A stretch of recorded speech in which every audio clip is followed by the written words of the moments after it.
नमस्कार, आप देख रहे हैं काल चक्र। मैं हूं दिव्या अग्रवाल और मेरे साथ हैं प्रश्न कुंडली विशेषज्ञ पंडित सुरेश पांडे जी। पंडित जी, बहुत बहुत स्वागत है आपका। धन्यवाद। नौकरी भी मिलेगी, कारोबार भी बढ़ेगा, पैसा भी बरसेगा, प्यार भी मिलेगा, अब नहीं रहेगी कोई कमी। पंडित जी बताएंगे 10 महाउपाय। दुख, तकलीफें, परेशानियां हर किसी के जीवन में आती हैं, लेकिन जरूरी है कि सही समय पर उनका सही समाधान ढूंढ लिया जाए। इसलिए हम लगातार कालचक्र में आपकी परेशानियों को दूर करने के खास उपाय बताते हैं। लेकिन आज कालचक्र में पंडित जी आपको अब तक के सबसे आसान, अचूक और असरदार उपाय बताने वाले हैं। तो आप भी अपनी सभी परेशानियों को उंगलियों पर गिन लीजिए और ध्यान से देखिए आज का कालचक्र, क्योंकि आज कालचक्र के सबसे आसान उपाय आपकी किस्मत खोल सकते हैं। इसके अलावा अगर आपका भी कोई सवाल है तो आप हमें फोन कर सकते हैं। हमारा नंबर है 0120665241 तो आज सुबह की शुरुआत अपनी खास चर्चा से कर लेते हैं। अगर आपको हमेशा पैसों की कमी रहती है या फिर बार बार पैसों का नुकसान हो जाता है, तो ऐसे में आपको कौन से आसान, अचूक और असरदार उपाय करने चाहिए? आइए जानते हैं पंडित जी से। बताइए पंडित जी। देखिए भाई, हमारी जीवन शैली और हमारी व्यवस्था, इस पर बहुत कुछ डिपेंड है कि हमारा जीवन कैसा रहेगा। अगर हम अपने जीवन को व्यवस्थित, अपने जीवन शैली को व्यवस्थित रखेंगे तो एक बार खराब ग्रह भी सामान्य फल देकर चले जाएंगे। लेकिन अगर हम अपने जीवन को अस्त व्यस्त रखें और जीवन शैली को लापरवाही में व्यतीत करें तो निश्चित रूप से सौभाग्य भी दरवाजे से वापस चला जाएगा। इसी तरह से जैसे बहुत छोटी सी बात है, उदाहरण के लिए कि घर में नमक होता है, नमक का एक बर्तन होता है और नमक का यूज किया जाता है। कुछ लोग लापरवाही बस नमक का ढक्कन छोड़ करके रख देते हैं या नमक पर ढक्कन ही नहीं लगाते हैं। ऐसी गलती कभी नहीं करनी चाहिए। हर समय नमक को यूज करने के तुरंत बाद उसका ढक्कन लगा देना चाहिए। रविवार को छोड़कर हर रोज पीपल के पेड़ में सुबह काला तिल डाल करके जल चढ़ाना चाहिए। अपने घर के हर दरवाजे पर महीने में कम से कम एक बार जो कब्जा है लोहे का, उसमें तेल डाल देना चाहिए, जिससे उससे आवाज न आए। पर पर की आवाज जो दरवाजों से आती है वो ना आए। वो आवाज बहुत दुखदाई होती है। और घर में बनी पहली रोटी गाय के लिए जरूर निकालें और आखिरी रोटी कुत्ते के लिए जरूर निकालें। जब भी आपके घर आपकी बहन या बुआ आए और जरा सा भी अगर आपकी सामर्थ्य है तो उनको खाली हाथ अपने घर न जाने दें। कुछ न कुछ आप उन्हें विदाई के समय देने की कोशिश जरूर करें। जब भी घर में पोछा लगाएं, विशेष करके शनिवार के दिन, तो पानी में थोड़ा सा नमक डालकर, फिनाइल डालकर तब पोछा लगाएं। इससे आपके घर की नेगेटिविटी दूर हो जाएगी।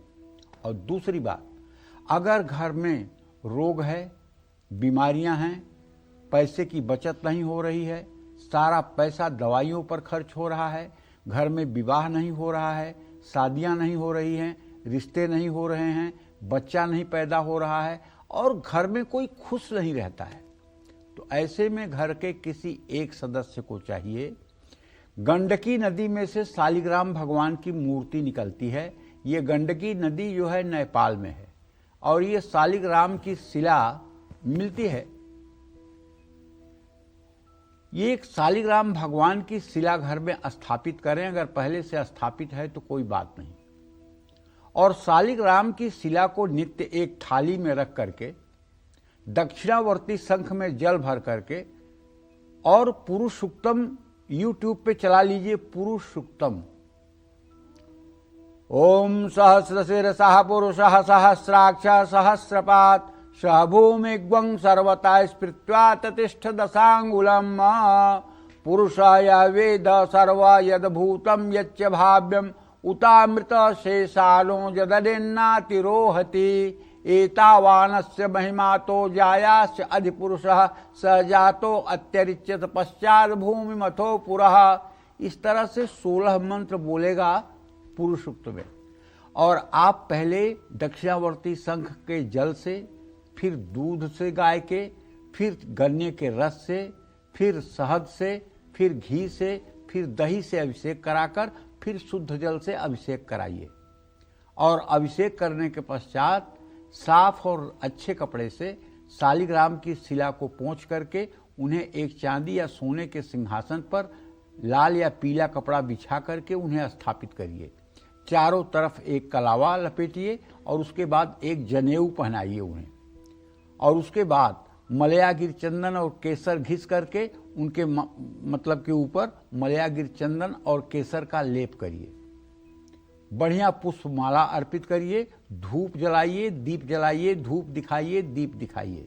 इसके बाद में एक पीतल की प्लेट में सुंदर सा उनके लिए भोग पकवान जैसे काजू, किशमिश, मिश्री, सेब, केला, अनार, ये सब फल उनके लिए प्रसाद के रूप में आप रखिए। और एक छोटे से गिलास में पानी रखिए। अगर आपको आता है तो एक मंत्र बता रहा हूं, ओम प्राणाय स्वाहा, ओम व्यानाय स्वाहा, ओम उदानाय स्वाहा, ओम अपानाय स्वाहा, ओम समानाय स्वाहा, ऐसा कहते हुए 5 बार जल गिराया जाता है। ये आचमन का मंत्र है। और ये 5 नाम जो मैंने लिया है, ये 5 प्रकार की शरीर में वायु है। इन्हीं वायुओं को मतलब कि समर्पित होता है ये आचमन का जल। ऐसा करने के बाद खूब बढ़िया एक पीतल का दीपदानी जिसमें 5 बत्तियां जलाने की व्यवस्था हो, उसे घी में डुबो करके 5 बत्तियों को जला करके विधिवत आप आरती करें भाव विभोर हो करके।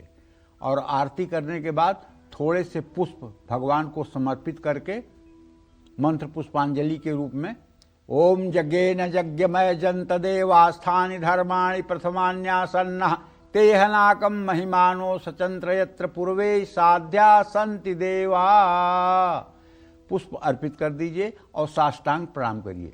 और वो जो शालिग्राम के शिला का अभिषेक करने के बाद जो पंचामृत बन गया है थाली में, पीतल की थाली में, उसका थोड़ा थोड़ा पान पूरे परिवार के सदस्यों को करवाइए। लिख लीजिए, मेरी गारंटी है ऐसे परिवार में कभी किसी की दुर्घटना नहीं होती है। ऐसे परिवार में कभी किसी की अकाल मृत्यु नहीं होती है। ऐसे परिवार में भूत प्रेत जादू टोने टोटके का असर नहीं होता है। और ऐसे परिवार में कभी आर्थिक तंगी नहीं होती है। जिस परिवार में भगवान शालिग्राम की इस तरह से सुबह शाम पूजा होना शुरू हो जाए, उस परिवार में 100 दिनों के बाद सारी उन्नति के रास्ते अपने आप खुल जाते हैं। भगवान श्री हरि विष्णु ही शालिग्राम रूप में हैं और ये मनुष्य को ऐसी सद्बुद्धि देते हैं जिससे वो अपने जीवन को सफल और साकार कर सके। आप जानते हैं, एक पंडित जी शालिग्राम की शिला, शंख और सत्यनारायण भगवान की पोथी लेकर के कथा बांचने गए। कथा बांचे, वहाँ से दक्षिणा भी मिला, कुछ खाए पिए भी और आए रास्ते में। और रास्ते में आए तो रास्ता सुनसान था। उन्हें एक ग्वाला मिल गया लाठी लेकर के। बोला, हे पंडित। बोले, हाँ। कहें, अब मैं आपको आज मार दूंगा। कहें, क्यों मारोगे भैया? कहें, मेरा मन, आज मैं आपको मार दूंगा। कहें, भैया लेकिन मेरी गलती क्या है? कहें, गलती कुछ नहीं है, मेरी इच्छा है कि मैं आपको मारूंगा। तो पंडित जी ने सोचा कि हे भगवान, अब इससे कैसे बचे, तो साक्षात काल बन के आ गया है। तो पंडित जी ने कहा, अच्छा ठीक है भैया, मुझे मार दीजिएगा, मैं भगवान का कथा करके आ रहा हूँ, थोड़ा सा आप पंजीरी खा लीजिए। बोला, हाँ खिला दो। पंजीरी खा लिया। बोला, अब तैयार हो जाओ, अब मारूंगा। तो बोले, अच्छा भैया अभी रुक जाओ, चरणामृत भी मेरे पास है, ये भी पी लो, सोचे हो सकता है इसका दिमाग बदल जाए। चरणामृत भी पी लिया। फिर कहा, अच्छा अब तैयार हो जाओ, अब मारूंगा, अब ज़्यादा देर मत लगाओ, अब मारूंगा, अब तुम मरोगे। अब पंडित जी के समझ में नहीं आया कि पंजीरी भी खिला दिया, चरणामृत भी खिला दिया, फिर भी इसका दिमाग नहीं बदल रहा है। भगवान कहते हैं पर चरणामृत और पंजीरी खाने से दिमाग बदल जाता है। हे प्रभु, अब क्या करूं? तो पंडित जी ने मन ही मन भगवान विष्णु का ध्यान किया और कहा कि हे नारायण, हे श्री हरि विष्णु, मैंने तो सुना था कि आपका चरणामृत पीने वाले की कभी अकाल मृत्यु नहीं होती, और मैं बचपन से ही बहुत विद्वान तो नहीं हूँ, लेकिन आपका चरणामृत का पान कर रहा हूँ, और ये मेरे सामने जो मुझे मारने वाला है इसको भी मैंने पंजीरी और चरणामृत पिला दिया है, लेकिन ये मुझे मारने के लिए उद्यत है। प्रभु, आप मेरी रक्षा कीजिए। तो भगवान ने तुरंत वहाँ एक आकाशवाणी हुई कि हे ब्राह्मण देवता, आपकी और इस यादव की 7 जन्मों की दुश्मनी है। जब जब आप पंडित जी बनते हैं तो ये यादव बनता है, वो आपको मारता है, और जब ये पंडित जी बनता है तो आप यादव बनते हैं, आप इसको मारते हैं। ये आप लोगों का 7 साल का बदला, 7 जन्मों का बदला चला आ रहा है। तो उसने कहा, हे पंडित जी, ये कहाँ से आवाज़ आई? कहें भैया ये तो आकाशवाणी हुई। कहें क्या कहा? कहें यही कहा। कहें तो छोड़ो पंडित जी, अब 7 जन्मों की बात यहीं से ख़त्म कर दूंगा, न मैं आपको मारूंगा ना आगे आप मुझे मारिएगा। और पंडित जी की जान बच गई शालिग्राम भगवान की कृपा से। वो अपने घर को सुरक्षित चले गए। तो कहने का मतलब है कि भगवान शालिग्राम की पूजा उपासना करने वाले के जीवन में चमत्कार जरूर होता है, इसमें कोई दो राय नहीं है। जय मां विंध्यवासिनी। तो आमदनी नहीं हो रही, खर्चे बहुत ज्यादा हो रहे हैं, तो बस आपको कुछ नहीं करना, सिर्फ आज का कालचक्र का हमारा ये स्पेशल शो देखना है और आपकी वो जो तमाम तकलीफें हैं वो दूर हो जाएंगी। घर में मौजूद वस्तुओं को सही तरीके से कैसे इस्तेमाल करें, वो आज पंडित जी अपनी चर्चा में शामिल करेंगे। चर्चा को आगे बढ़ाएंगे, बात कर लेते हैं राशि फलों की। सबसे पहले मेष राशि के राशि फल की, कैसी रहेगी उनकी आर्थिक स्थिति, कामकाज, रिश्ते और सेहत, साथ ही क्या है आज का उपाय, शुभ अंक और शुभ रंग, आइए जानते हैं। देखिए, अगर आपकी मेष राशि है तो मान्यवर आपके आय भाव का स्वामी शनि है, जो इस समय व्यय भाव में बैठा हुआ है। इसका सीधा मतलब होता है व्यर्थ का खर्च मुसीबत में डाल सकता है। दूसरों के प्रभाव में आकर के आप अपने डिसीजन, अपने फैसले ना बदलें और ज्यादा इमोशन में ना आए, ज्यादा भावुकता ना दिखाएं, नहीं तो इसका लोग फायदा उठाएंगे। अपनी सेहत को नजरअंदाज ना करें, जल्दबाजी में गलत फैसला लेने से बचें। शुभ उपाय ये है आपके लिए कि आप आज हनुमान चालीसा का मंगलवार है तो कम से कम 10 बार पाठ करें। अगर किसी हनुमान मंदिर में करें तो सोने पे सुहागा। शुभ अंक आपके लिए 7 है, शुभ रंग आपके लिए ग्रे है। जय मां विंध्यवासिनी। पैसा तो आप खूब कमाते हैं मगर बचत नहीं हो पाती है, या फिर आमदनी अठन्नी और खर्चा रुपया है, तो ऐसे में आपको कौन से आसान, अचूक और असरदार उपाय करने चाहिए, आइए जानते हैं पंडित जी से। बताइए पंडित जी। देखिए, 2 प्रकार के मनुष्य हैं, एक तो जन्म सिद्ध हैं, एक कर्म सिद्ध हैं। जन्म सिद्ध वो लोग हैं जो टाटा, बिरला, अंबानी के यहाँ पैदा हो गए। उनसे आप नहीं पूछ सकते हैं कि आप कौन सी क्लास में पढ़ रहे हैं, या आप कहाँ नौकरी करते हैं, या आप क्या करते हैं। वो तो पैदा होते ही सोने का कटोरा लेकर के लाखों करोड़ों नौकरों के स्वामी होकर के पैदा ही हुए हैं। तो उन्हें कुछ करने की जरूरत नहीं है, उन्हें तो सारी सुख सुविधा जितने दिन का प्रारब्ध है सब मिलेगा ही। लेकिन एक होते हैं कर्म सिद्ध। ये कर्म सिद्ध जो होते हैं ये सामान्य परिवारों में जन्म लेते हैं, पढ़ते लिखते हैं और उसके बाद जीवन में संघर्ष करते हैं। संघर्ष करके अपनी एक पहचान बनाते हैं और अपनी एक पहचान बना करके इतिहास में अपना नाम दर्ज करते हैं। ये हैं जन्म सिद्ध। जन्म सिद्ध लोगों को बहुत कर्म करना पड़ता है, बहुत ऊंचे नीचे परिस्थितियों का सामना करना पड़ता है, बहुत मतलब कि उठा पटक की जिंदगी जीनी पड़ती है। अब कर्म की बात बहुत लोग करते हैं कि कर्म करिए, कर्म करिए। अरे हम कहते हैं कि कोई मेट्रो के नीचे की भिखारिन के पेट से पैदा हो रहा है, उसने कौन सा कर्म बुरा कर दिया, अभी तो वो पेट में ही था। और कोई बहुत बड़े उद्योगपति का बेटा बन के पैदा हो गया, उसने कौन सा कर्म कर दिया। कर्म तो सब पूर्व जन्म के ही हैं। जो पूर्व जन्म का आपका प्रारब्ध है उसी के अनुसार ये जन्म हो रहा है। शास्त्र तो ऐसा ही कहते हैं। तो भैया अगर आप जन्म सिद्ध हैं तब तो कोई बात नहीं, आप आनंद करिए। लेकिन अगर आप कर्म सिद्ध बनना चाहते हैं, आप अपने से अपनी पहचान स्थापित करना चाहते हैं, तो मेरी एक बात मान लीजिए। सुबह आजकल बड़ा बुरा एक रोग चला है हिंदुस्तान में, बेड टी, मतलब बिस्तर पर ही चाय पीने की आदत। ये बहुत गंदा एक प्रचलन हुआ है। और बेड टी में क्या होता है कि काफी % लोग बिना मुंह धोए, बिना कुल्ला किए चाय पी लेते हैं। और मैं अपने कम से कम दर्शकों से तो निवेदन कर सकता हूं कि आप बिना मुंह धोए, बिना कुल्ला किए भूल करके भी चाय न पिएं। ऐसा करने से दुर्भाग्य आपका पीछा नहीं छोड़ेगा और अस्वस्थता ऊपर से आपके शरीर में बनेगी। और जूठे हाथों से कभी भी पैसे, गाय या अग्नि का स्पर्श नहीं करना चाहिए। देवी देवताओं पर चढ़े हुए फूल अगर सूख गए हैं तो उन्हें फौरन हटाना चाहिए। शाम के समय सोना, पढ़ना, भोजन करना, ये तीनों काम भूल करके भी नहीं करना चाहिए।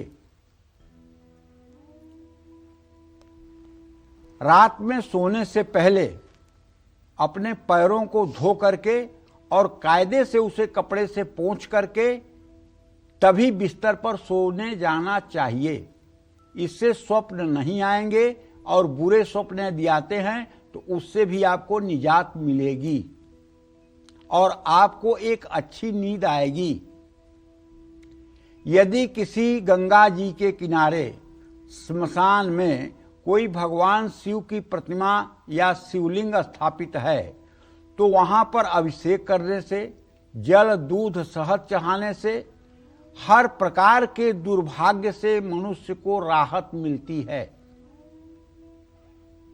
और हाँ, एक बात और कहना चाहूंगा, जैसे आप पैसा गिन रहे हैं और नोट फंस रही है, कुछ लोग करते क्या है, थूक लगा करके भी उंगलियों पर पैसा गिन लेते हैं। ऐसा करना नहीं चाहिए, लेकिन ऐसा करते हैं लोग। तो अगर आप घर पर नहीं हैं और पानी की व्यवस्था नहीं है और गिनना भी जरूरी है तो ऐसा तो करना पड़ेगा। लेकिन कोशिश करिए कि अगर पैसा गिनने के स्थान पर आपका कोई काम है तो आपको एक मतलब छोटी सी डिब्बी में एक स्पंज रखना चाहिए और उसमें थोड़ा सा पानी डाल देना चाहिए। और जब आपको पता चले कि नोट फंस रही है तो जरा उस पानी में अपनी उंगली लगा करके और तब नोट गिनना चाहिए। क्योंकि देखिए, लक्ष्मी का सम्मान जितना ही आप करेंगे, लक्ष्मी उतना ही आपके ऊपर कृपालु और उतना ही आपके ऊपर मेहरबान होंगी। इस बात को अच्छी तरह से जान लीजिए। जय मां विंध्यवासिनी।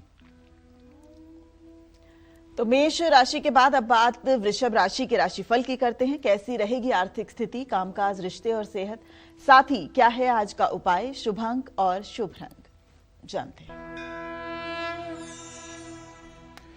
देखिए, वृषभ राशि के जातकों को बताना चाहूंगा कि आपके द्वितीय भाव में बृहस्पति और आपके सप्तम भाव में बुध, और बृहस्पति बुध का सदाष्टक योग इस बात का संकेत कर रहा है कि अगर कर्ज के लेन देन में आपने सावधानी नहीं बरती तो निश्चित है कि आप विपत्ति में फंस जाएंगे। अगर आप नौकरी कर रहे हैं तो आपके करियर में कुछ मुश्किलें भी आ सकती हैं और आपको अपनों से ज्यादा उम्मीद नहीं रखना चाहिए।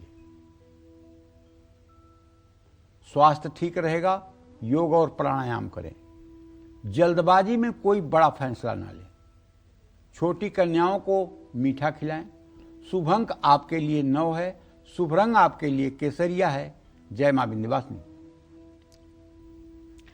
आप सरकारी नौकरी करते हो या प्राइवेट, दोनों ही हालात में अगर नौकरी में कोई परेशानी आ रही है तो आपके लिए कौन से उपाय अचूक, असरदार और कारगर साबित हो सकते हैं, आइए जानते हैं पंडित जी से। बताइए पंडित जी। देखिए, नौकरी मिलने के बाद भी विरोधियों के कारण अगर आपकी नौकरी चली गई है, केवल विरोधियों के कारण नौकरी नहीं जाती है, हम विरोधियों को मौका देते हैं। अभी एक सज्जन बहुत ऊंचे पद पर कार्यरत थे दिल्ली में, उनके यहाँ सीबीआई का छापा पड़ गया और बहुत ढेर सारा सोना चांदी और प्रॉपर्टी के डॉक्यूमेंट्स बरामद हुए। पूरा परिवार भागा भागा घूम रहा है। तो विरोधियों को मौका तब मिला जब आपके पास गलती थी। विरोधी चाहे जितना विरोध करें, अगर आप गलत नहीं होंगे तो आपका कोई क्या कर लेगा। लेकिन लोग इसमें अपनी गलती नहीं मानते कि अनीत पूर्वक मैंने धन जुटाया, अनीत पूर्वक मैंने कार्य किया, अनीत पूर्वक मैंने मतलब कि सुविधा की सामग्री इकट्ठा की, इसके लिए अपने को दोषी नहीं करेंगे। अरे अमुक आदमी ने मेरी जड़ खोद दी, अमुक आदमी ने मेरा नाश कर दिया। अमुक आदमी को नाश करने का आपने मौका तो दिया। आप अपनी गलती कभी नहीं देखेंगे, अपनी उंगली अपनी तरफ कभी नहीं करेंगे। ऐसे ही लोग जब आते हैं तो कहते हैं किसी ने कुछ करवा दिया है पंडित जी, किसी ने कुछ कर दिया है। अपने भाग्य का दोष नहीं देंगे कि पता नहीं हमने कितने पाप किए हैं, पता नहीं हमारा कितना प्रारब्ध खराब है कि मैं दुख भोग रहा हूं। दूसरे ने किसी ने करवा दिया है और करवाने से सब हो रहा है। अरे हम क्या कहें, मनुष्य का दिमाग तो ऐसा है, कहना नहीं चाहिए।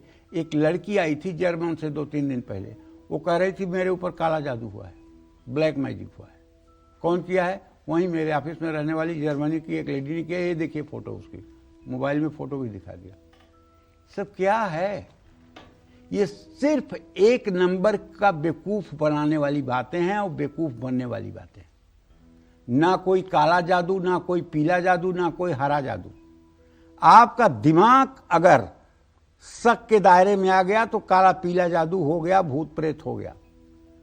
और यदि आपका चिंतन भगवान का चल रहा है, अपने कर्म को आप ईमानदारी से कर रहे हैं, तो कोई काला पीला जादू नहीं। अगर मैं ये कह देता कि हाँ काला जादू नहीं होता है, तो उसको मेरे ऊपर से विश्वास हट जाता। मैंने कहा हाँ तुम्हारे ऊपर कुछ तो असर है, तो ऐसा करो, ये शिव जी का मंत्र है लो, और इस मंत्र को 1 घंटे सुबह 1 घंटे शाम करो। क्योंकि मैं जानता हूं एंजाइटी को दूर करने के लिए शिव जी के मंत्र से बढ़कर के कुछ है नहीं। अगर वो 1-1 घंटे सुबह शाम ये मान करके मेरे ऊपर काला जादू हुआ है और उस मंत्र को करेगी, तो 40 दिन के बाद चमत्कार अपने आप दिखेगा। लेकिन उसको ये विश्वास रहेगा काला जादू हुआ था, हाँ पंडित जी ने मंत्र बताया उससे ठीक हो गया। लेकिन अब कितने लोगों को समझाएं कि ये सब चीजें नहीं होती हैं। अगर किसी का लड़का लव मैरिज कर रहा है तो लड़के वाले आएंगे तो कहेंगे गुरुजी आप नहीं जानते हैं, लड़की की माँ बड़े बड़े मतलब कि लोगों के पास जा करके जादू टोने करवा के मेरे बेटे को बस में कर लिया है, मेरा बेटा तो एकदम राम जैसा है। और लड़की वाला आएगा तो कहेगा अरे आप नहीं जानते हैं, वो लोग बड़े गंदे लोग हैं लड़के वाले, हमारी बेटी को पता नहीं क्या खिला पिला दिया है कि हमारी बेटी को ऐसा हो गया है कि बेटी मतलब उसके बिना रह ही नहीं सकती, अब हमारे लोगों के ऊपर केस करने के लिए तैयार हो गई है। तो कोई अपनी गलती मानने के लिए तैयार नहीं है भाई, पक्की बात है। लोग बस अपनी गलती को दूसरे पे ही थोपना चाहते हैं। तो अगर आपकी भी नौकरी जा रही है तो पहली बात तो इसमें आपकी भी गलती होगी, उसको आप महसूस करिए। और 7-8 रत्ती का बढ़िया फिरोजा चांदी की अंगूठी में बनवा करके अपने दाहिने हाथ की रिंग फिंगर में आप शुक्रवार को धारण कर लीजिए। इससे फायदा ना हो तो शुक्रवार का व्रत करना शुरू कर दीजिए। अगर आप महिला हैं तो आपको अर्गला स्तोत्र का पाठ करना चाहिए। अगर आप धार्मिक महिला हैं तो आपको अपने घर में श्री यंत्र की स्थापना करके और श्री सूक्तम के 16 मंत्रों से, दक्षिणावर्ती शंख से, जल से, दूध से, गन्ने के रस से, शहद से, दही से, घी से अभिषेक करना चाहिए और गंधाक्षत पुष्प धूप दीप नैवेद्य से पूजन करना चाहिए और श्री सूक्तम के 16 मंत्रों का 16 बार पाठ करना चाहिए। 5 बत्तियों वाले दिए से आरती करनी चाहिए। अगर ये उपाय आपने करना शुरू कर दिया तो आप विश्वास करिए मैं दावे के साथ कह सकता हूं कि आपके घर में 16 महीने के अंदर सारी सुख समृद्धि होगी। अगर सरकारी नौकरी आप पहले से कर रहे हैं और आपको कुछ परेशानियां हो रही हैं, तो आपको चाहिए कि कोई हैंडपंप हो, कुआं हो, वाटर कूलर हो, मटका हो, ऐसी चीज कहीं आप जहां जरूरत समझें वहां आप दान कर दें, जिससे आम जनता को पीने के लिए पानी मिल सके। जिनको सरकारी नौकरी में प्रमोशन नहीं मिल रहा है, उनको भी 43 दिनों तक चंदन अपने जीभ, नाभि और माथे पर लगाना चाहिए। इससे भी प्रमोशन के योग बनते हैं। जय मां विंध्यवासिनी। तो चलिए जल्दी से चर्चा को आगे बढ़ाते हैं और साथ ही बात करते हैं राशिफल की। मिथुन राशि का राशिफल कैसा रहेगा आज का पूरा दिन, आइए जानते हैं। मिथुन राशि के जातकों को बताना चाहूंगा कि आपके राशि में बृहस्पति है, आपके सप्तम भाव में मंगल, सूर्य, चंद्रमा की स्थिति है। भाई, कुल मिलाकर के आमदनी का नया स्रोत तो आप बना लेंगे और धन लाभ भी होगा, लेकिन करियर के फैसले जल्दबाजी में नहीं लेना चाहिए। परिवार के विवाद को सुलझाने की कोशिश करें। सेहत पर खर्च हो सकता है। अपनी सीमाओं को ध्यान में रखकर मदद करें। इत्र का दान करें।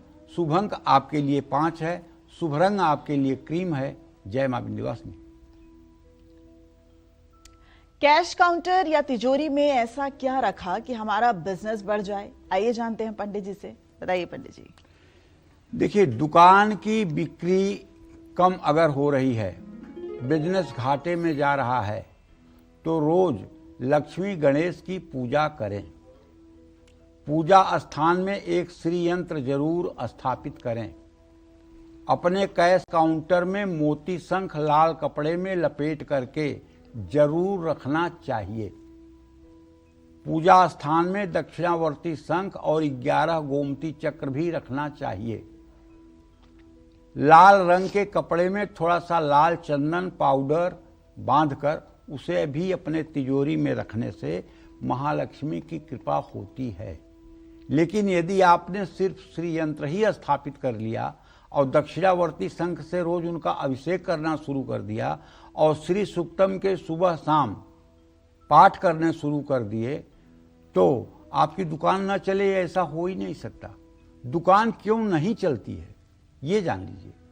दुकान इसलिए नहीं चलती है कि अगर आपके चेहरे का आभा मंडल नकारात्मक है तो कोई आदमी आपकी तरफ आगे नहीं बढ़ना चाहेगा। पता उसे नहीं लगेगा कि आपके अंदर नकारात्मकता है, लेकिन महसूस हो जाएगा, उसका खिंचाव आपकी तरफ नहीं होगा। और यदि आप पूजा पाठ करते हैं, यदि आप पॉजिटिव सोचते हैं, अगर आपकी सोच सकारात्मक है, तो आपकी तरफ लोगों का खिंचाव बरबस होता चला जाएगा। बरबस लोग आपके यहां समय देने की कोशिश करेंगे, कुछ खरीदने की कोशिश करेंगे, लेकिन उसके लिए आपका हंसते रहना, आपका मुस्कुराते रहना, आपका कभी मतलब कि गुस्से में नहीं आना, चिड़चिड़ापन नहीं दिखाना, ये सब होना चाहिए। क्योंकि हर ग्राहक भगवान का रूप है और भगवान के सामने गुस्सा नहीं दिखाया जाता, कर्कश बात नहीं की जाती, क्योंकि आपके यहाँ आने वाला हर ग्राहक वो भगवान का ही रूप है। ये आप जिस दिन मन में मान लेंगे उस दिन आनंद आएगा। जैसे कोई ग्राहक आया, आपकी कपड़े की दुकान है और 20 कपड़े उसने पलटवा दिए और लिया एक भी नहीं और चला गया। अब आपको गुस्सा आएगी, ये कितना बेवकूफ़ आदमी है, आधे घंटे मेहनत करवाया, 1 रुपए का सामान नहीं खरीदा। नहीं, आपको यहाँ पॉजिटिव सोचना है कि यार मेरे प्रभु आए थे, बहुत से कपड़े देखे प्रभु ने और समय भी दिया, उन्हें नहीं पसंद आया, अब और अच्छा रखूँगा, प्रभु तो आए। ये बात अगर आप अपने मन में बैठा लें तो उस समय आपको होने वाला जो कष्ट है वो नहीं होगा और आप उस व्यक्ति के साथ जाते समय कोई नकारात्मक व्यवहार नहीं करेंगे। तो ये आपकी पॉजिटिविटी उसके दिल दिमाग पर असर करेगी और आज नहीं तो कल फिर लौटकर आपके पास आएगा। इसलिए हर दुकानदार को चाहिए कि उसको अपने यहाँ आने वाले ग्राहक में सब में भगवान का ही रूप देखना चाहिए कि प्रभु मेरे पास आए हैं। ये मैं नहीं कह रहा हूं कि कहिए कि प्रभु मेरे पास आए हैं, मन में सोचिए प्रभु मेरे पास आए। सिय राम मैं सब जग जानी, करऊं प्रणाम जोरी जुग पानी। जड़ चेतन जग जीव जत, सकल राममय जान। बंदऊं सबके पद कमल, सदा जोरी जुग पान। इस संसार में, अखंड संसार में प्रभु के अलावा और कहीं किसी का कोई अस्तित्व ही नहीं है। मत्तम परतरम नान्यत यत् किंचित धनंजय, वही सभी रूपों में विद्यमान हैं।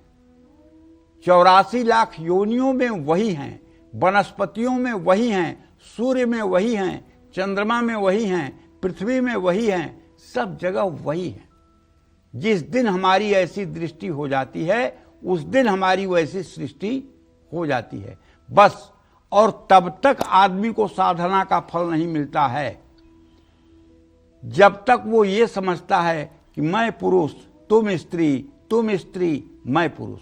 जिस दिन आदमी ये समझना शुरू कर दे कि जो मैं हूं वो तुम हो, ईश्वर अंश जीव अविनाशी, चेतन अमल सहज सुख राशि। इस शरीर का एक पोशाक हो सकता है स्त्री पुरुष का, गाय बैल भैंस कौवे का, लेकिन वो विद्युत रूप में, जो बिजली रूप में आत्मा है, जो परमात्मा तत्व का है, वो एक ही है, सब में बदला नहीं है। जय मां विंध्यवासिनी। तो सबसे सरल, अचूक और असरदार उपाय जानने के लिए देखते रहिएगा कालचक्र। अब बात करते हैं कर्क राशि के राशिफल की। कैसा रहेगा कर्क राशि के जातकों का आज का पूरा दिन, आइए जानते हैं। देखिए, कर्क राशि के जातकों को बताना चाहूंगा कि आपका चंद्रमा यद्यप सप्तम भाव में है, लेकिन धन भाव में केतु है। छोटी छोटी बातों के लिए कर्ज मत लीजिए, क्योंकि आज मंगलवार का दिन है। अगर आज आप छोटा भी कर्ज ले लेंगे तो मैं दावे के साथ कहता हूं आप उतार नहीं पाएंगे, और बेवजह आपको उसके सामने दांत दिखाना पड़ेगा कि आज नहीं है, कल नहीं है। ये तो जिंदगी मरने वाली हो जाती है। दूसरी बात, जहां तक कामकाज की बात है, तो कारोबार में जल्दबाजी में फैसला मत लीजिए और अपने जीवन साथी से लड़ने झगड़ने से बचिए। सिरदर्द की समस्या हो सकती है। नकारात्मक विचारों को खुद पर हावी न होने दें। चांदी की वस्तु धारण करें। शुभ अंक आपके लिए 5 है। शुभ रंग आपके लिए आसमानी है। जय मां विंध्यवासिनी। आज कालचक्र में पंडित सुरेश पांडे जी आपको अलग अलग परेशानियों से मुक्ति के पाने, यानी मुक्ति दिलाने के लिए सबसे सरल, अचूक और असरदार उपाय बता रहे हैं। चलिए अपनी चर्चा को आगे बढ़ाते हुए अब बात करते हैं आपके गिरते हुए आत्मविश्वास की। गिरता आत्मविश्वास आपकी तरक्की में बहुत बड़ा रोड़ा बन सकता है। इसलिए अगर आप भी कमजोर आत्मविश्वास की वजह से हमेशा सफलता पाने में असफल हो जाते हैं, तो आपको कौन से खास उपाय करने चाहिए, आइए जानते हैं पंडित जी से, बताइए। देखो दिव्या, जैसे हम लोग ज्योतिषी है ना, तो हमसे जब कोई लोग मिलते हैं, अपनी कुंडली दिखाते हैं, तो हम क्या देखते हैं? हम सबसे पहले देखते हैं कि इस व्यक्ति की आयु कैसी है, इसका स्वास्थ्य कैसा है, फिर देखते हैं कि इसका भाग्य कैसा है, फिर देखते हैं इसकी शिक्षा कैसी है, फिर देखते हैं कि इसके आजीविका का साधन कैसा है। तो ज्योतिष में दशम और तृतीय भाव जो है, दशम भाव को रोजी रोटी का स्थान कहा जाता है और तृतीय भाव को पराक्रम का स्थान कहा जाता है। जब आप पराक्रम करेंगे तभी रोजी रोटी मिलेगी ना जी। अगर दशम और तृतीय भाव का स्वामी अच्छा है तो फिर आदमी अपने जीवन में एकदम मजबूत रहेगा। लेकिन अगर ये दशम और तृतीय भाव का स्वामी अस्त हो गया, पीड़ित हो गया, नीच राशि में चला गया, पापक ग्रहों से दृष्ट हो गया, तो फिर आजीविका के लिए ऐसे आदमी को जिंदगी भर पेंडुलम की तरह ठोकर खाना पड़ता है। ऐसा आदमी आजीविका के लिए जिंदगी भर परेशान रहता है। यानी आपके कर्म आपके ग्रहों पर असर डालते हैं। हाँ। तो कहने का मतलब, आत्मविश्वास के लिए हमें सूर्य को देखना पड़ता है कि आदमी का सूर्य कैसा है, क्योंकि शुक्रो शुक्रस्य तथा नेत्रम चंद्रमा मनसस्तथा आत्मा वही दिन कृते यत्र। महर्षि पाराशर कहते हैं आत्मा का कारक ग्रह जो है वो सूर्य है। अगर कि किसी की कुंडली में सूर्य नीच राशि या नीच नवांशक में हो जाए या परम नीचांशक में हो जाए, मैं तो बार बार कहता हूं परम नीचांशक का मतलब कि सूर्य तुला राशि के 10 डिग्री पर हो जाए, ये योग 27 और 28 अक्टूबर को बनता है हर साल। तो कुबेर का भी बेटा हो तो उसको भी भीख मांगना पड़ता है। आप समझ रहे हो, सारे राजयोगों को नष्ट करता है। तो ऐसे में चाहिए कि जब पता लग जाए आपको कि आपका सूर्य कमजोर है, आपका आत्मविश्वास इसीलिए कमजोर है, आप पढ़ना लिखना सब जानते हो, लेकिन जिस दिन आपका टाइम टेबल आता है उसके बाद से आप बीमार होना शुरू करते हो, और जिस दिन एग्जाम होता है तब तक आप सीरियस हो जाते हो और आप कुछ लिख ही नहीं पाते हो, और टैलेंट आपके अंदर पूरा है, लेकिन क्या है ये एग्जामोफोबिया। क्यों है? क्योंकि आपका सूर्य खराब है। तो इसके लिए एक मंत्र है, ओम आकृष्णेन रजसा वर्तमानो निवेशयन्नः मृतं मृतं च हिरण्येन सविता रथेन देवो जाति भुवनानि पश्यन्न। ये सूर्य का वैदिक मंत्र गूगल से आप नोट कर लें, लिखें सूर्य का वैदिक मंत्र, आ जाएगा। और इस मंत्र का अगर 10 माला जप 31 दिन भी कोई विद्यार्थी कर ले, या कोई व्यक्ति जिसका आत्मविश्वास कमजोर है, वो 31 दिन तक अगर इसका 10 माला जब सुबह सुबह सूर्य को जल देकर कर ले, तो आप अपने अंदर के आत्मविश्वास में परिवर्तन देखेंगे। अगर आप नहीं कर सकते तो 12 ब्राह्मणों को अपने घर बुला करके श्रद्धा पूर्वक उनसे इन मंत्रों का 31,000 जप करवा लीजिए। हवन तर्पण मार्जन करवा के ब्राह्मणों को भोजन करा के दक्षिणा दे दीजिए। ये उपाय आपको हर 6 महीने पे 4 बार कर लेना चाहिए।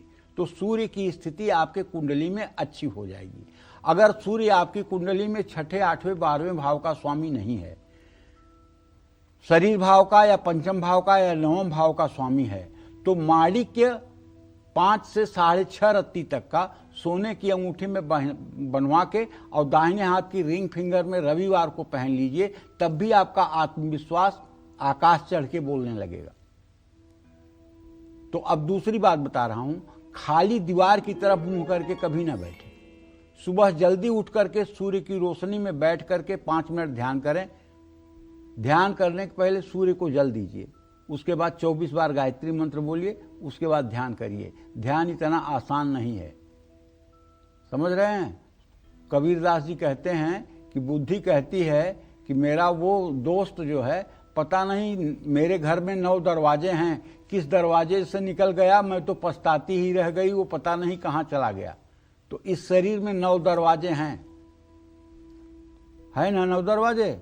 2 आंख, 2 कान, 2 नाक, 1 मुंह, 1 मल मूत्र के विसर्जन का स्थान, ये 9 दरवाजे हैं। और मन 9 में से किसी में से निकल लेता है। आंखों से निकल लेगा, कानों से निकल लेगा, मुंह से निकल लेगा, कहीं से निकल लेता है मन। मन को कहीं आप मतलब पकड़ नहीं पाएंगे, बुद्धि समझ नहीं पाती कि निकल के गया कैसे। मन इतना मतवाला बंदर है।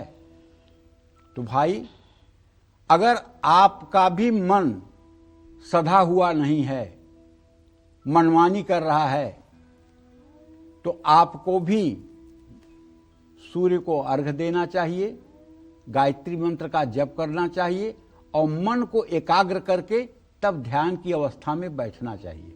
ध्यान करने के पहले नाम जप का अभ्यास करना चाहिए। नाम जप क्या है भैया? सीताराम, राधा कृष्ण, राधे श्याम, गोविंद गोविंद, नारायण नारायण, श्री हरि श्री हरि, ये है। तो आप अगर बढ़िया से अपने जीवन शैली को रख करके और आगे बढ़ना चाहें, तो दुनिया में कोई ऐसी बात नहीं है कि आपको सफलता न मिले। सफलता तो मिलेगी ही, इसमें कोई दो राय नहीं है। जय मां विंध्यवासिनी। और अब बात सिंह राशि के राशि फल की। कैसा रहेगा सिंह राशि के जातकों का आज का पूरा दिन, आइए जानते हैं।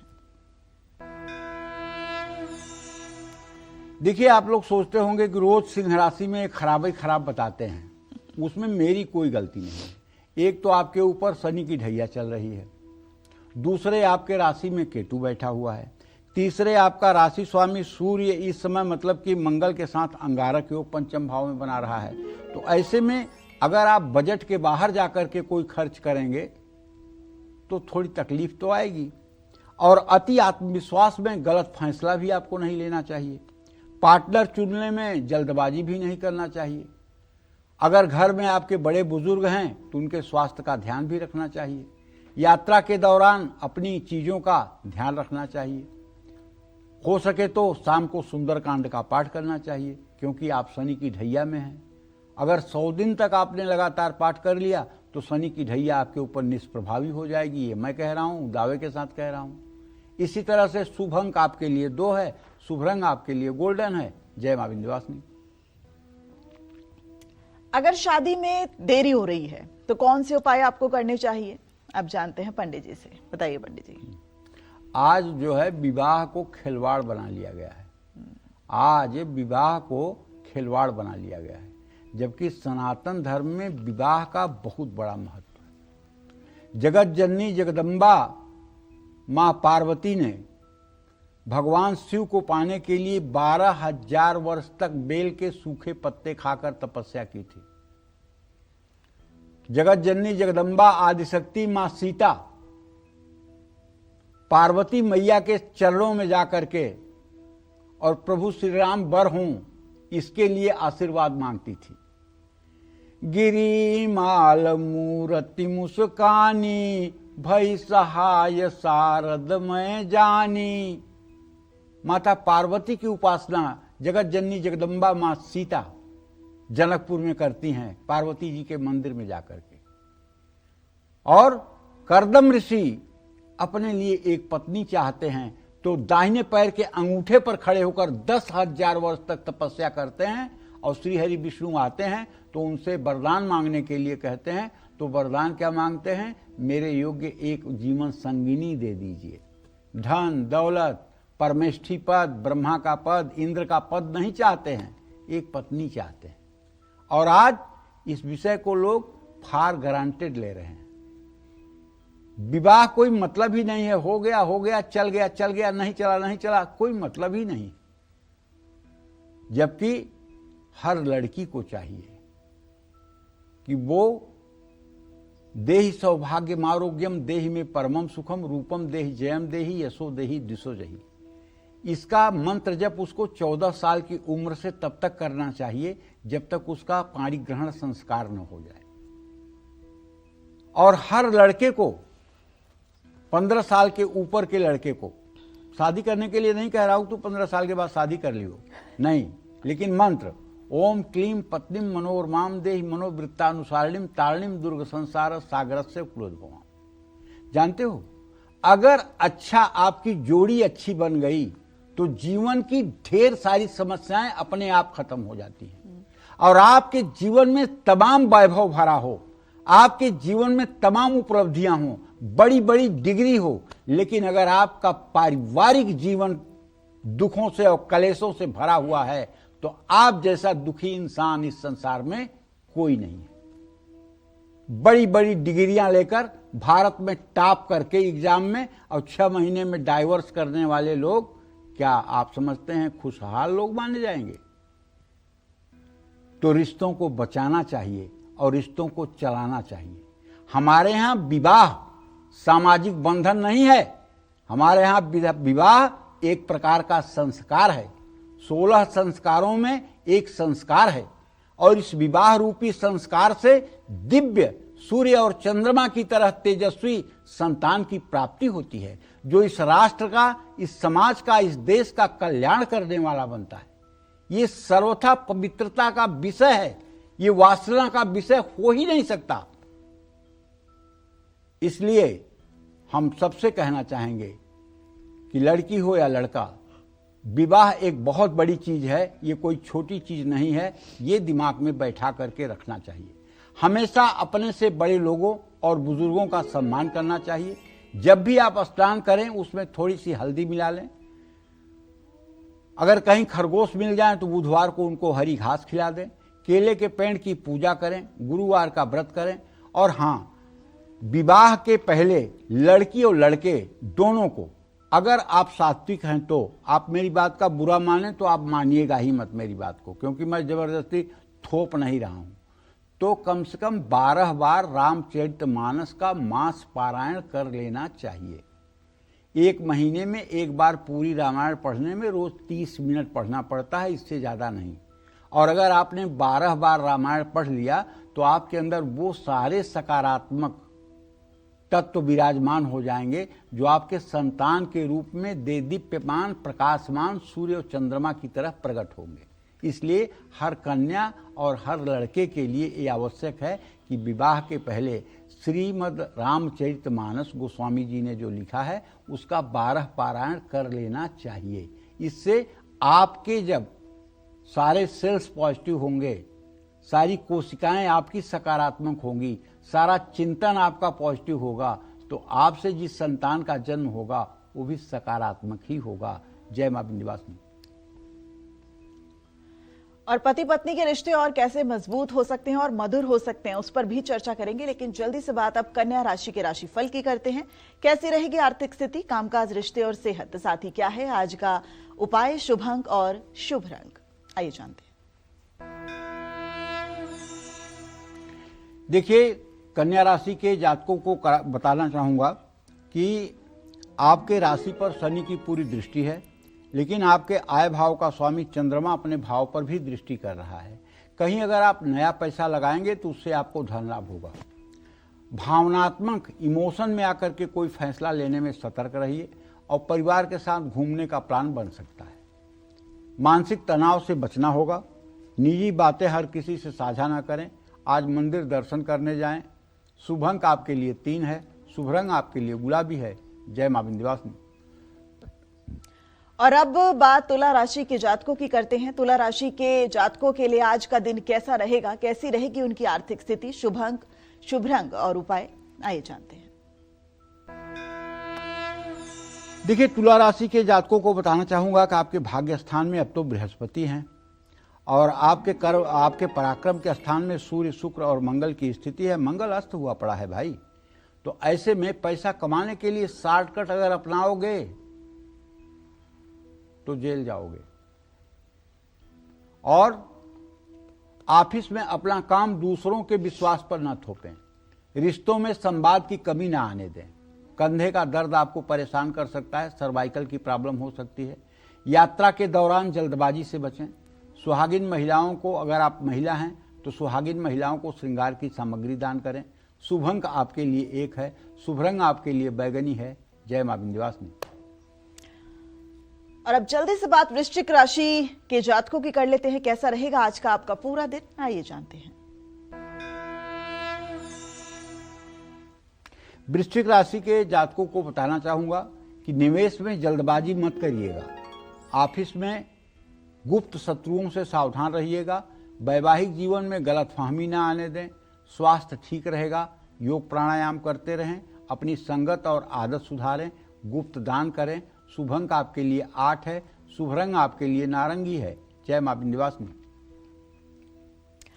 ज्यादातर बीमारियों का कारण तनाव भी होता है। ऐसे में अगर आप भी ज्यादा टेंशन के चक्कर में फंसकर बार बार बीमार हो जाते हैं तो कौन से अचूक उपाय आपको इन बीमारियों से छुटकारा दिला सकते हैं, जानते हैं पंडित जी से, बताइए। मन के हारे हार है, मन के जीते जीत। सारी बीमारी मन से ही होती है, पक्की बात बता रहा हूं।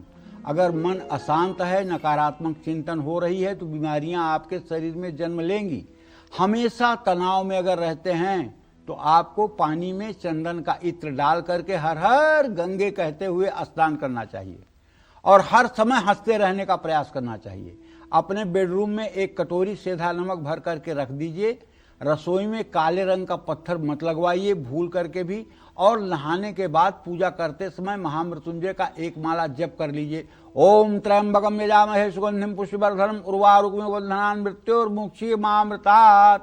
और बटुक भैरव स्तोत्र का पाठ करिए, जैसे ओम करकलित कपालः कुंडली दंडपाणि स्तनुर्विद्युपवीति समय स्मरयाद विघ्नविच्छेद हेतुम जयत बटुकनाथ सिद्धिदा साधकानाम ओम मंग बटुकाय नमः बटुक भैरवाय नमः। और हर रोज सुबह शाम हनुमान चालीसा का पाठ करिए।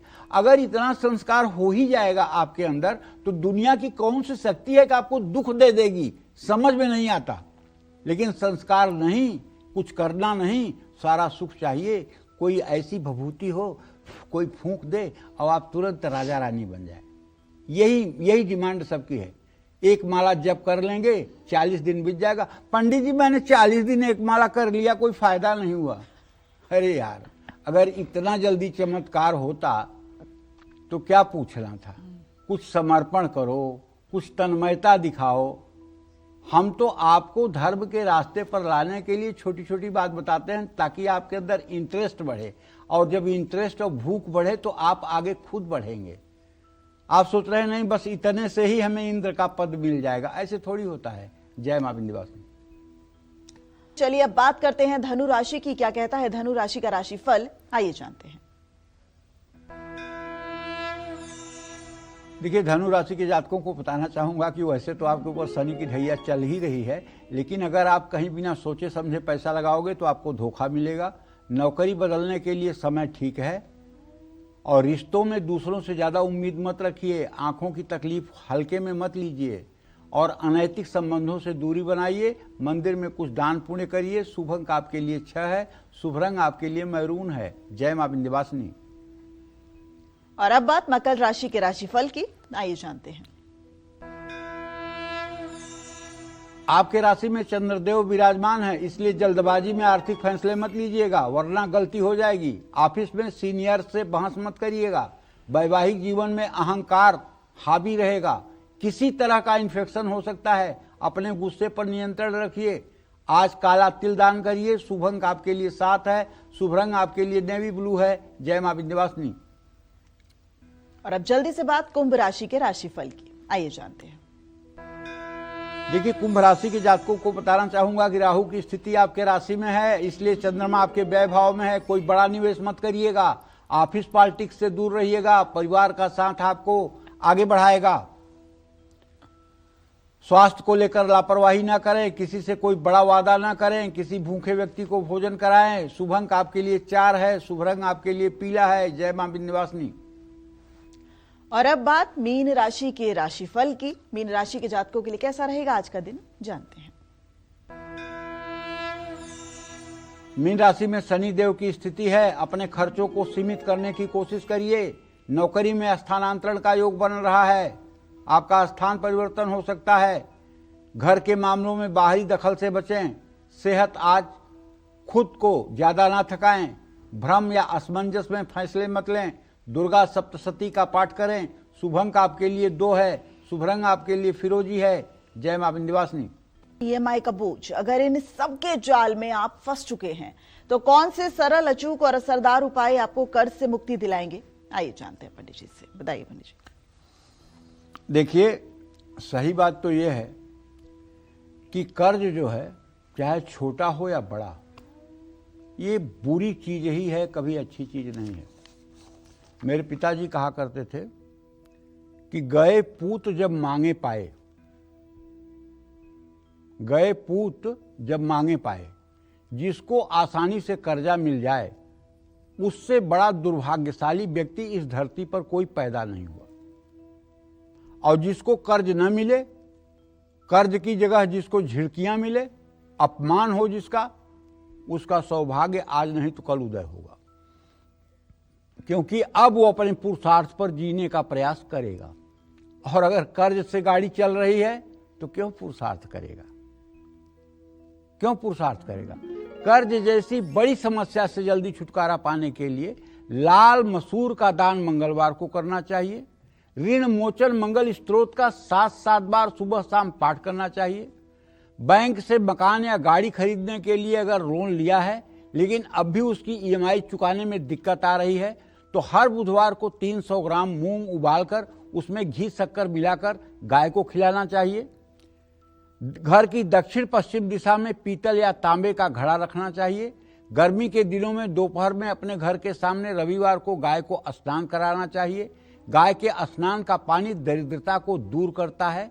ये सब उपाय करेंगे तो कर्ज देने में चुकाने में आसानी होगी। लेकिन ध्यान रखिएगा, मंगलवार को कर्ज लेना नहीं है और मंगलवार को कर्ज वापस करना है। इस बात का ध्यान रखिएगा। और जब सेविंग करनी हो, बचत करनी हो, तो बैंक में बुधवार के दिन पैसे डिपॉजिट कीजिए। वो पैसे जल्दी खत्म नहीं होंगे। जय मां विंध्यवासिनी। तो पंडित जी, आज हमारे दर्शकों को इतनी खास जानकारी देने के लिए आपका बहुत बहुत शुक्रिया। धन्यवाद।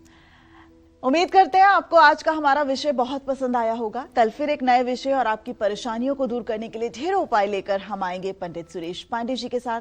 तब तक कालचक्र की पूरी टीम को दीजिए इजाजत। नमस्कार।